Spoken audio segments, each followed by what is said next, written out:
पिण्याच्या पाण्याच्या बॉक्सच्या आडून गोवा आणि मध्य प्रदेश बनावटीच्या दारूची तस्करी करणाऱ्यांच्यावर राज्य उत्पादन शुल्क मिरज विभागाने कारवाई केली आहे। पुष्पा स्टाईलने दारूची तस्करी करणाऱ्या दोघांना अटक करण्यात आली आहे।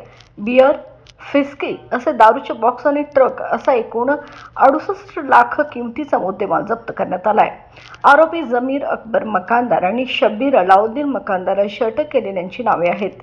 मिरज ते पंढरपूर रोडवर सापळा रचून सदर कारवाई करण्यात आली आहे।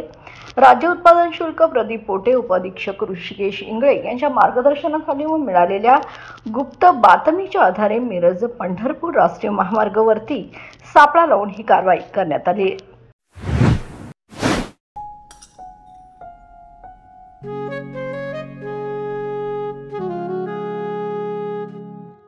बाबा, आज येताना बासुंदी घेऊन या ना। अगं, कालच आपण आईचा वाढदिवस होता म्हणून आणली होती ना।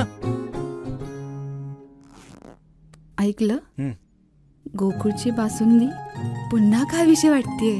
खरं सांगू, मलाही खावीशी वाटतेय। पुन्हा पुन्हा खावीशी वाटणारी गोकुळ बासुंदी।